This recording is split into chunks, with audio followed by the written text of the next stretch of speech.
Vasantdada sugar इन्स्टिट्यूटची चौकशी होणार। मुख्यमंत्री फडणवीसांकडून चौकशीचे आदेश। शरद पवार अजित पवार पाहतात शुगर इन्स्टिट्यूटचे काम।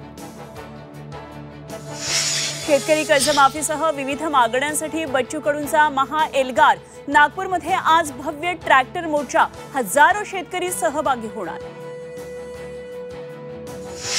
राज ठाकरेंनी शिवतीर्थावर बोलावली। पदाधिकारी आणि प्रमुख नेत्यांची बैठक। 1 नोव्हेंबरच्या मोर्चा संदर्भात होणार खलबतं। बैठकीनंतर मनसे नेते पोलीस आयुक्त कार्यालयामध्ये जाणार।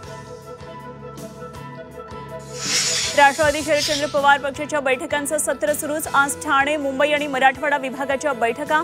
शरद पवार स्वतः या बैठका घेणार। नाशिकच्या येवल्यात मतदार याद्यांमध्ये घोळ असल्याची माहिती। सोयीनुसार याद्यांमध्ये नाव घुसवल्याचा शिक्षक आमदार किशोर दराडेंचा गंभीर आरोप। घोळ थांबवण्यासाठी घेतली प्रांताधिकाऱ्यांची भेट। डॉक्टर महिलेची हत्या आज। पीडितेच्या कुटुंबियांचा आरोप। सर्व प्रकरणाची एसआयटी चौकशीची मागणी। तर आज बीडच्या वडवणी शहरामध्ये बंदची हाक। निलंबित पीएसआय गोपाल बदनेचा जुना व्हिडिओ व्हायरल। वर्दीवर नसताना वाहनं अडवून बदनेची अरेरावी।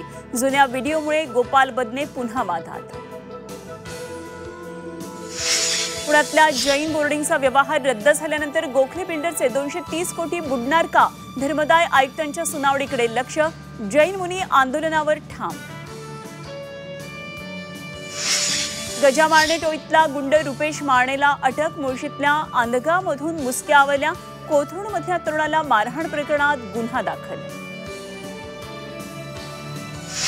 मोंथा चक्रीवादळामुळे पुढचे 36 तासांसाठी अलर्ट। मुंबईसह राज्यातल्या अनेक भागात मुसळधार पावसाचा अंदाज।